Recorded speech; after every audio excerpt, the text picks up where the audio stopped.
இன்னைக்கு வீடியோலிங்க ஏற்கனவே போட்டிருந்த ரூப் ஷீட்டை கலட்டிட்டு பக்கத்துலேயே இன்னொரு ஷெட்டுக்கு மாட்டணும் அப்படின்னா என்னென்ன பாயிண்ட்ஸ் நம்ம ஃபாலோ பண்ணணும் அப்படின்னு பார்த்துக்கோங்க. ஃபர்ஸ்ட் நம்ம பர்லின் டிஸ்டன்ஸை பார்த்துக்கணுங்க. ஏற்கனவே போட்டிருந்த சீட்டோட பர்லின் டிஸ்டன்ஸ் உதாரணத்துக்கு ஒரு 4 அடி 4 அடி இருக்கான்னு பார்த்துட்டு அதே அளவில் பர்லின் டிஸ்டன்ஸில் புதுசாக போடுற ஷெட்டுக்கும் நம்ம டிஸ்டன்ஸ் வச்சுக்கணும்.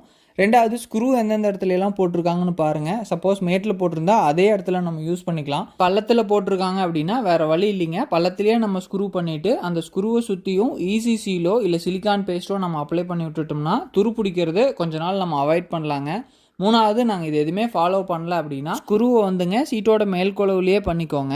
பள்ளத்தில் ஹோல்ஸ் இருக்கும். ரெண்டாவது அந்த பர்லின் டிஸ்டன்ஸும் சேஞ்ச் ஆகிருக்கும். அதனால் ஸ்க்ரூ போட்ட ஹோல்ஸுக்கெல்லாம் நம்ம ஒரு 3/4 இன்ச்சு ஸ்க்ரூவை நம்ம அதுக்குள்ளே இன்சர்ட் பண்ணி அதை சுற்றியும் சிலிக்கான் பேஸ்ட் போட்டு அடைச்சிட்டோம்னா வாட்டர் லீக்கேஜ் பிரச்சனை வராதுங்க. நீங்கள் ஒன்ஸ் ஸ்க்ரூ பண்ணதுக்கப்புறம் ரூஃபை ஃபுல்லாக க்ளீன் பண்ணி விட்டுடுங்க. இந்த வீடியோ பார்த்து அத்தனை நண்பர்களுக்கும்